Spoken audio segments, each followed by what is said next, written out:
ಮಹಾಪ್ರಭು, ಭಂಡಾರ ನಿರ್ವಹಣೆಯಲ್ಲಿ ಏನೋ ತಪ್ಪು ಕಾಣಿಸ್ತದೆ. ಜಮಾ ಖರ್ಚುಗಳ ಲೆಕ್ಕ ಒಂದಕ್ಕೊಂದು ತಾಳೆ ಆಗ್ತಿಲ್ಲ. ನಂಬಿಕಸ್ಥ ಸಿಬ್ಬಂದಿ ಬೇಕಾಗ್ಯಾರ. ನನ್ನ ಸಂಬಂಧಿ ಒಬ್ಬ ಹುಡುಗನನ್ನು ಕರೆಸಿ ಹೊರಗೆ ನಿಂತಾನೆ. ಚಲೋ ಇದ್ದಂಗೆ ಕಾಣ್ತಾನೆ. ತಾವು ಅಪ್ನೆ ಕೊಟ್ರೆ ಅವನ್ನ ಇಟ್ಕೊಂತೀನಿ ಪ್ರಭು. ಸಿದ್ಧ ದಂಡನಾಯಕರೇ, ತಾವು ಬುದ್ಧಿವಂತರು, ಶುದ್ಧ ಹಸ್ತರೆಂದೇ ತಿಳಿದು ನಿಮ್ಮನ್ನ ಈ ಕೆಲಸಕ್ಕೆ ನೇಮಿಸಿರುವುದು. ಒಂದು ರಾಜ್ಯದ ಶಕ್ತಿ ಅಂದ್ರ ಸೇನಾ ಬಲ ಅಷ್ಟೇ ಅಲ್ಲ, ಆರ್ಥಿಕ ಸಂಪತ್ತು ಖರೆ. ಭಂಡಾರಕ್ಕೆ ಹಣ ಬರಬೇಕಾದ್ರೆ ತೆರಿಗೆ ವಸೂಲಿ ಸರಿಯಾಗಿರಬೇಕು. ಮಾಡೋ ಖರ್ಚುಗಳ ಮೇಲೆ ನಿಗಾ ಇರಬೇಕು. ಭಂಡಾರ ಬರಿದಾಗ ಹೋದ್ರೆ ದಿವಾಳಿದ್ದು ಹೋಗ್ತೀವಿ. ಜನ ದಂಗಿ ಹೇಳ್ತಾರ. ಭಂಡಾರ ಬರಿದು ಮಾಡಿಕೊಂಡು ದಿವಾಳಿ ರಾಜ್ಯದ ರಾಜ ಆಗ್ಲೇನು? ಈ ವಿಚಾರವನ್ನ ಮೊದಲೇ ಯಾಕೆ ತಿಳಿಸ್ಲಿಲ್ಲ? ವ್ಯಕ್ತಿ, ಸಂಸ್ಥೆ, ರಾಜ್ಯ ಯಾರೇ ಆದ್ರೂ ಅಲ್ಲಿನ ಹಣಕಾಸಿನ ಸ್ಥಿತಿ, ಲೆಕ್ಕಪತ್ರ ನಿರ್ವಹಣೆ, ಪ್ರಾಮಾಣಿಕ ಪಾರದರ್ಶಕತೆ ಆಡಳಿತಕ್ಕೆ ಘನತೆ ತರ್ತೈತೆ. ಘನತೆ ಕರ್ಸಿ ನೋಡೋಣ. ನಿನ್ನ ಹೆಸರು ಬಸವಣ್ಣ ಎಂದು. ನಿನಗೆ ಈ ಕಳ್ಳುಕ ಕೆಲಸ ಮಾಡಕ್ ಬರ್ತದ? ತಿಳಿದಿದೆ ಮಹಾಪ್ರಭು. ಗುರುಗಳಾದ ಸಂಗಮನಾಥರು ವೇದ, ಶಾಸ್ತ್ರ, ಆಗಮ, ಉಪನಿಷತ್ತು, ಗಣಿತ, ವ್ಯಾಕರಣಾದಿಗಳ ಬಗ್ಗೆ ಕಲಿಸಿದ್ದಾರೆ. ಅವಕಾಶ ನೀಡಿದರೆ ನಿಷ್ಠೆಯಿಂದ ನಿರ್ವಹಿಸುತ್ತೇನೆ. ಈತ ನನ್ನ ಸಂಬಂಧಿಯೂ ಆದ್ದರಿಂದ ನನಗೂ ಈತನ ಬಗ್ಗೆ ವಿಶ್ವಾಸವಿದೆ ಮಹಾಪ್ರಭು. ಆಗಲಿ, ಭಂಡಾರದಲ್ಲಿ ಯಾಕಿಂಗ್ ಆಯ್ತು? ಅದನ್ನ ಬೆಳೆಸೋಕೆ, ಸರಿಪಡಿಸೋಕೆ ಏನು ಮಾಡಬೇಕಾಗೈತಿ ಅನ್ನೋದಕ್ಕ ಶೀಘ್ರ ಬಂದು ತಿಳಿಸಿ. ಅಪ್ಪಣೆ ಮಹಾಪ್ರಭು.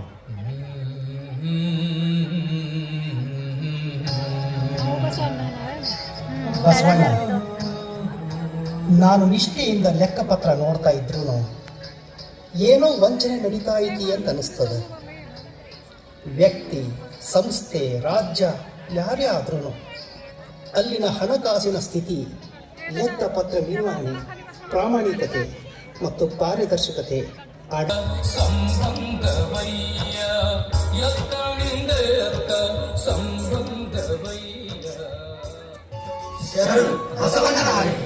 ಎಲ್ಲ ಶರಣ ಶರಣೆಯರಿಗೂ ಶರಣು ಶರಣಾರ್ಥಿಗಳು. ಬಸವಣ್ಣ, ತಾವು ಮಹಾಮಂತ್ರಿಗಳು, ಉತ್ತಮ ಕುಲದಲ್ಲಿ ಹುಟ್ಟಿದಂತ ಜ್ಞಾನಿಗಳು. ಕೆಳ ಜಾತಿಯ ನಮಗೆ ತಮ್ಮ ಕೂಡ ಇರೋದಂದ್ರ ನಮ್ಮ ಸೌಭಾಗ್ಯ. ಹಾಗೆನ್ನದಿರಿ ಕಕ್ಕಯ್ಯನವರೇ. ನಿಮ್ಮ ಮನೆಯ ದಾಸಿಯ ಮಗನಾನು ಎಂದು ಭಾವಿಸಿ ಜಾತಿಯ ಕಟ್ಟಳೆಯನ್ನ ಕಿತ್ತು ಶರಣರಾದ ನಮಗೆ ಆ ಜಾತಿಯ ಕಳಂಕದ ನೆನಪು ಬೇಡ. ಹುಟ್ಟು, ಸಾವು, ಸಂದರ್ಭಗಳೇ ಜಾತಿ ಗುರುತಿನ ಮೂಲಗಳಾಗಿರುವುದರಿಂದ ಅವುಗಳ ಪ್ರಾಮುಖ್ಯತೆ ಮರೆತು ಅವೆರಡರ ಮಧ್ಯದ ಬದುಕಿಗಷ್ಟೇ ನಾವು ಬೆಲೆ ಕೊಡೋಣ. ನಾವೆಲ್ಲ ಆ ಸಂಗಮನಾಥನ ಬಹುರೂಪಗಳಷ್ಟೇ. ಎಲ್ಲಿ, ಯಾರಿಗೆ, ಯಾವ ಜಾತಿಗೆ ಹುಟ್ಟಿದ್ದೇವೆ ಎನ್ನುವುದಕ್ಕಿಂತ ಹೇಗೆ ಬದುಕುತ್ತೇವೆ ಎನ್ನುವುದು ಮುಖ್ಯ. ಹುಟ್ಟಿನ ಮೂಲ ಮುಖ್ಯವಾಗುವುದು ಜಾತಿ ವ್ಯಸನಿಗಳಿಗೇ ವಿನಃ ಅದನ್ನು ತೊರೆದ ಶರಣರಿಗಲ್ಲ. ಹೋಗಲಿ ಬಿಡಿ, ಅದರ ಬಗ್ಗೆ ಚರ್ಚೆ ಏಕೆ? ನಾನು ಹಾರವನೆಂದಾದರೆ ನಿಮ್ಮಿಂದ ಮುಟ್ಟಿಸಿಕೊಳ್ಳದೆ ನಾನೂ ಅಸ್ಪೃಶ್ಯ. ನಾಲ್ಕು ಗೋಡೆಗಳ ಮಧ್ಯದ ಈ ಮಂಟಪದೊಳಗೆ ನಾವು ಹೇಗಿದ್ದೇವೋ ಹಾಗೆಯೇ ಗೋಡೆಗಳಿರದ ಸಮಾಜದೊಳಗೂ ಬದುಕುವುದು ನಮ್ಮ ಗುರಿಯಲ್ಲವೇ? ಓಹೋ, ಕುಳಿತುಕೊಳ್ಳಿ ಶರಣರೇ, ಕುಳಿತುಕೊಳ್ಳಿ.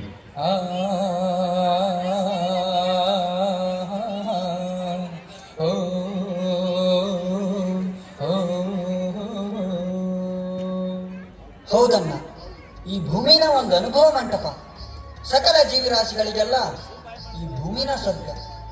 ಮಾಡೋದು ನಮ್ಮ ಕೆಲಸ ಅಂತ ನಮಗೆ ನೀವ ಕಲಿಸಿರಿ. ಸ್ವರ್ಗ ನರಕಗಳು ಬೇರೆಲ್ಲೂ ಇಲ್ಲ ಮಾಚಿದೇವರೇ. ನಮ್ಮ ಜಾತಿನಾಗ ಶಿವ ಅಂತ ಬದುಕೋಣಂತ ಮಾಡಿರಿ. ಬಸವಣ್ಣ, ಸುಮ್ಮನೆ ಉತ್ತಮಸ್ಥರ ಏನವರೇ, ನಾವು ಚಪ್ಪಲಿ ಹಾಕೋರು ಅದನ್ನು ಮಾಡೋರ್ನ ಕೀಳು ಅನ್ಬಾರ್ದು. ಕ್ಷೌರ ಮಾಡಿಸ್ಕೊಳ್ಳೋರು ಕ್ಷೌರಿಕನನ್ನ ಕೀಳಾಗಿ ನೋಡೋದು ಯಾಕೆ? ಈ ಮೇಲು ಕೀಳು ಅನ್ನೋ ಸಂಘರ್ಷನ ನಾವು ಹೆದರಿಸ್ಲಿಕ್ಕಾಗಬೇಕು. ಸಂಘರ್ಷ ಇಲ್ಲದೆ ಸಮಾನತೆ ಸಾಮರಸ್ಯ ಸಾಧ್ಯ ಅದ ಏನು? ಅಣ್ಣ, ಮೇಲ್ನವರ ವಿರೋಧ ಕಟ್ಕೊಂಡ್ರ ಅವರು ನಮ್ಮ ಸರಕನ್ನು ಕೊಂಡ್ಕಳಿಲ್ಲ ಅಂದ್ರ, ನಮ್ಮನ್ನ ಕೆಲ್ಸಕ್ಕೆ ಸೇರ್ಸ್ಕಳಿಲ್ಲ ಅಂದ್ರೆ ನಾವೆಲ್ಲ ಬದುಕೋದ್ ಹೆಂಗಂತ? ಹಂಗಾಗ್ಲಿಕ್ಕಿಲ್ಲ. ಆದ್ರೂ ಅದು ಕ್ಷಣಿಕ. ಅವ್ರಿಗೆ ಚಪ್ಪಲಿ ಇಲ್ಲದೆ ನಡೆಯೋಕ್ಕೂ ಆಗಲ್ಲ, ಅದನ್ನ ಮಾಡ್ಕೊಳ್ಳೋಕ್ಕೂ ಆಗಲ್ಲ. ಅದಕ್ಕೆ ಇದು ಅವರಿಗೆ ತಿಳಿಯೋ ಹಂಗ ನಾವ ತಿಳಿಸ್ಬೇಕು, ಮತ್ತೆ ನಡ್ಕೋಬೇಕು. ನಾವು ಮಾಡೋ ವಸ್ತುಗಳನ್ನ ಚೆನ್ನಾಗಿ ಮಾಡಿ ಅದ್ರ ಬೆಲೆ ಎಷ್ಟಾಗ್ತದೋ ಅಷ್ಟ ತಗೋಬೇಕು. ಹೆಚ್ಚು ತಗೊಂಡ್ರೆ ಹಂಗಾಗ್ತದೆ, ಕಡಿಮೆ ಆದ್ರೆ ಬದುಕಂಗಿಲ್ಲ. ನಾವು ಮಾಡೋ ಕೆಲಸದಾಗ ನಿಷ್ಠೆ ಪ್ರೀತಿ ಇದ್ದು ತಗೊಳ್ಳೋ ಪ್ರತಿಫಲದಾಗ ತೃಪ್ತಿ ಇರಬೇಕು. ನಾವು ಮಾಡ್ಕೊಂಡ ಅಸಮಾನತೆನ ನಾವೇ ಸರಿ ಮಾಡ್ಕೋಬೇಕಲ್ಲ. ನಾವು ಕೆಲಸ ಬೇಕಾದ್ರೆ ಹೆಚ್ಚು ಮಾಡೋಣ, ಆದ್ರೆ ತಗೊಳ್ಳೋ ಬೆಲೆ ಮಾತ್ರ ನಮ್ಮ ಒಂದು ದಿನದ ಜೀವನಕ್ಕೆ ಎಷ್ಟು ಬೇಕಾ ಅಷ್ಟ ಸಾಕಲ್ಲ. ಅಕ್ಕಿ ವ್ಯಾಪಾರದವ್ರ ಜಾಗದಾಗ ಬಿದ್ದಕ್ಕಿ ಆಯೋ ಕೆಲಸ ನಂದು. ಒಂದು ದಿನ ಒಂದು ಇಡೀ ಅಕ್ಕಿನ ಜಾಸ್ತಿ ತಂದಿದ್ದಕ್ಕ ಈಸಕ್ಕಿ ಆಸೆ ನಮಗೆ ಯಾಕೆ? ಆಸೆ ಎಂಬುದು ಅರಸನಿಗಲ್ಲದೆ ಶಿವಭಕ್ತರಿಗಲ್ಲ. ನಮಗ ಆ ಶಿವನ ಮೇಲಿನ ಭಕ್ತಿನ ಆಸ್ತಿ ಅನ್ನೋದ. ಆಹಾ, ಎಂಥ ಮಾತು ಮಾರಣ್ಣನವರೇ! ಅಕ್ಕ ಲಕ್ಕಮ್ಮನ ಈ ಮಾತುಗಳು ನುಡಿದರೆ ಮುತ್ತಿನ ಹಾರದಂತಿರಬೇಕು, ನುಡಿದರೆ ಸ್ಫಟಿಕದ ಶಲಾಕೆಯಂತಿರಬೇಕು, ನುಡಿದರೆ ಮಾಣಿಕ್ಯದ ದೀಪ್ತಿಯಂತಿರಬೇಕು, ನುಡಿದರೆ ಹಿಂಗ ಮೆಚ್ಚಿ ಅಹುದಹುದೆನಬೇಕು. ನಾಳಿನ ಬದುಕಿಗೆ ಭದ್ರತೆ ಅಂತ ಕೂಡಿ ಹಾಕೋ ಮನಸ್ಸು ನಮ್ಮ ಆಸೆನ ಅತಿ ಆಸೆಗೇರಿಸಿ ಆಸ್ತಿ ದಾಹನ ಹೆಚ್ಚು ಮಾಡಿ ಈ ಕ್ಷಣದ ನೆಮ್ಮದಿನ ಕೆಡಿಸ್ತದೆ. ಅದಕ್ಕೆ ನಾನು ಈಗಲೇ ಹೇಳ್ತೀನಿ, ಹೊನ್ನಿನೊಳಗೊಂದೊರೆಗೆ ಸೀರೆಯೊಳಗೊಂದೆಳಿಗೆ ಅನ್ನದೊಳಗೊಂದಗುಳ ಎಂದಿಂಗೆ ನಾಳಿಂಗೆ ಬೇಕೆಂದೆನಾದಡೆ ನಿಮ್ಮ ನಿಮ್ಮ ಪುರಾತನರ ಆಣೆ. ನನ್ನ ತಲೆದಂಡ ಸತ್ಯ ಶುದ್ಧ ಮನಸ್ಸಿನಿಂದ ಮಾಡೋ ಕೆಲಸವನ್ನ ಕಾಯಕ ಅನ್ನೋಣ. ನಾವು ಅಂದ್ಕೊಂಡಿವಿ, ಅದಕ್ಕ ಕಟ್ಕೊಂಡ ಈ ಇಷ್ಟಲಿಂಗನ ಸಾಕ್ಷಿ ಆಗದ. ಈ ಕಾಯಕನ ಕೈಲಾಸ ಅಲ್ಲ ಮತ್ತ. ಕೈಲಾಸದಲ್ಲಿ ಸಿಗೋ ಸುಖ ಮಾಡೋ ಕಾಯಕಗಳಿಗೆ ಸಿಕ್ಕಾಗ ಕಾಣದಿರೋ ಆ ಕೈಲಾಸದ ಆಸೆಯಾದ್ರೂ ಯಾಕೆ ಬಂದಿತ್ತು? ಲಕ್ಕಮ್ಮನವರೇ, ನಾವು ಮಾಡೋ ಕೆಲಸ ನಮ್ಮ ಸುಖಕ್ಕಷ್ಟೇ ಅಂದ್ಕೊಂಡ್ರೆ ಅದು ಕಾಯಕ ಆಗಂಗಿಲ್ಲ. ಎಲ್ಲರಿಗಾಗಿ ಅಂದ್ಕೊಂಡ್ರೆ ಅದರೊಳಗೆ ನಮ್ಮ ಪಾಲು ಇರ್ತೈತಲ್ಲ. ಮೋಸ ವಂಚನೆ ಸ್ವಾರ್ಥದಿಂದ ಮಾಡೋ ಕೆಲಸ ಕಾಯಕ ಅಲ್ಲ, ಅದು ಸತ್ಯ ಶುದ್ಧವಾದುದು. ಅದರೊಳಗೆ ತಲ್ಲೀರಾದಷ್ಟು ಉತ್ಪಾದನಾಗೋ ವಸ್ತು ಇಲ್ಲ ಸೇವೆ ಮೆಚ್ಚೋ ಹಂಗಿರ್ತದ. ಹೌದಣ್ಣ, ಅದಕ್ಕ ಕಾಯಕದಲ್ಲಿ ನಿರತನಾದಡೆ ಗುರು ದರ್ಶನವಾದರೂ ಮರೆಯಬೇಕು, ಲಿಂಗ ಪೂಜೆಯಾದರೂ ಮರೆಯಬೇಕು, ಜಂಗಮ ಮುಂದಿದ್ದರೂ ಹಂಗ ಹರಿಯಬೇಕು. ಏಕೆಂದರೆ ನಾವು ಕಾಯಕ ಮಾಡುವುದೇ ಗುರು ಲಿಂಗ ಜಂಗಮಕ್ಕಾಗಿ. ಹೌದು, ಗುರು ಲಿಂಗ ಜಂಗಮಕ್ಕಾಗಿ.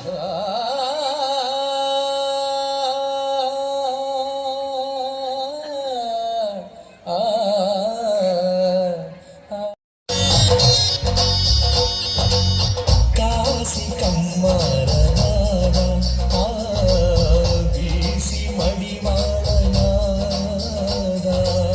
ಕಾಸಿ ಕಮ್ಮರನಾದ ಬೀಸಿ ಮಡಿವಾಳನಾದ,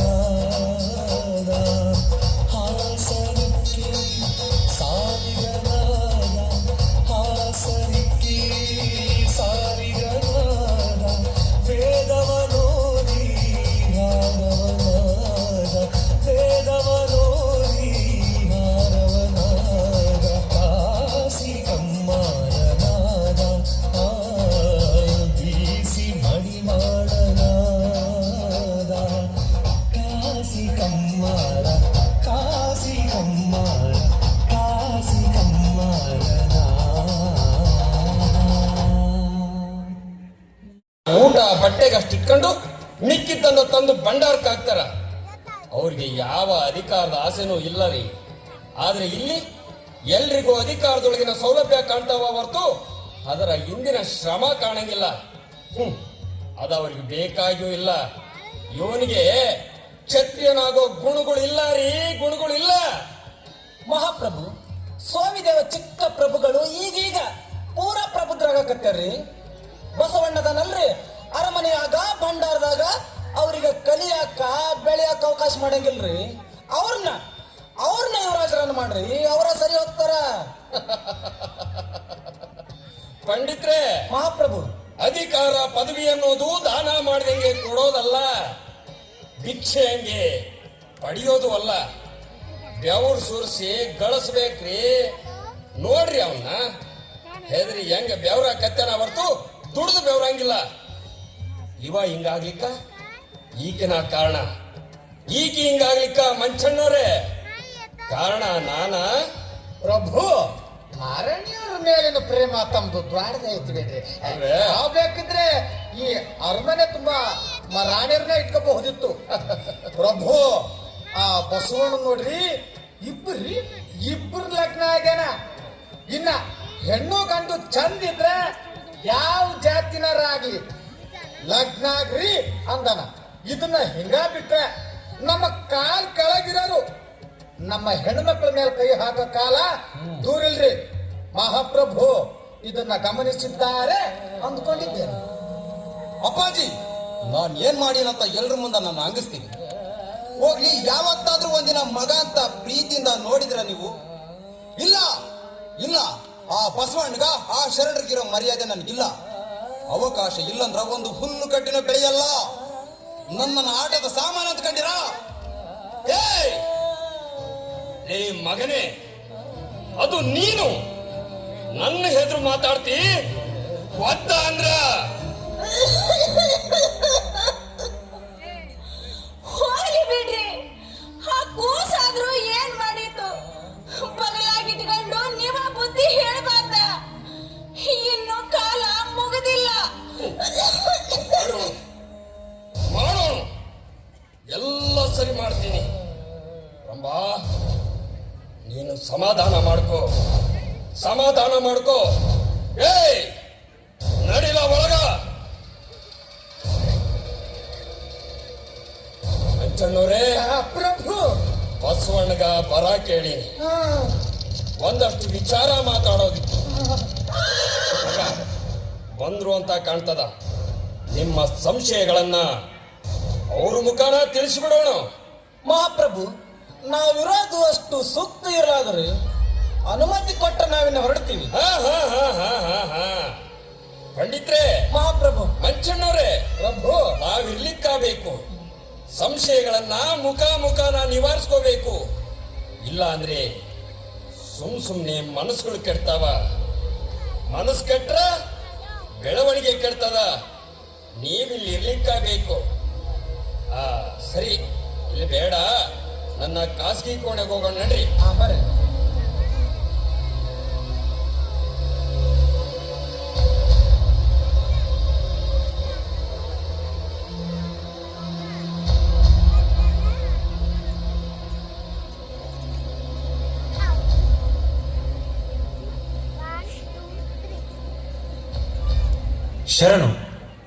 ಶರಣು ಮಹಾಪ್ರಭುಗಳಿಗೆ, ಮಂತ್ರಿಗಳಾದ ಮಂಚಣ್ಣನವರಿಗೆ, ದಾಮೋದರ ಪಂಡಿತರಿಗೆ.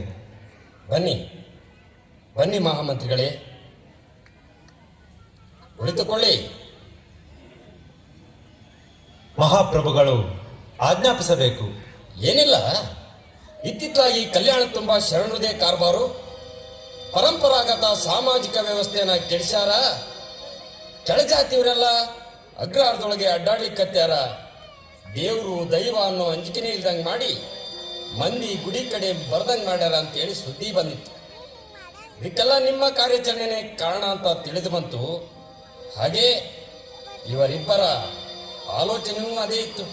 ಅದಕ್ಕೆ ಸ್ವಲ್ಪ ಕೂತು ಮಾತಾಡೋಣ ಅಂತ ಕರೆಸಿದ್ದಾಯ್ತು. ಇಲ್ಲ ಮಹಾಪ್ರಭು, ಜಾತೀಯತೆಯ ಕೀಳರಿಮೆ, ಮೇಲರಿಮೆ, ಅವಮಾನ, ಅಸಹಾಯಕತೆಯಿಂದ ನರಳುತ್ತಿದ್ದವರು ತಮ್ಮ ಜಾತಿ ಬಿಟ್ಟು ಶಿವಭಾವದೊಳಗೆ ಬಂದಾಗಿ ಒಂದಿಲ್ಲೊಂದು ಕಸುಬು ಮಾಡ್ತಾ ಬದುಕ್ತಿದ್ದು ಅವರಿಂದ ಯಾರಿಗೂ ತೊಂದರೆ ಆಗಿಲ್ಲ.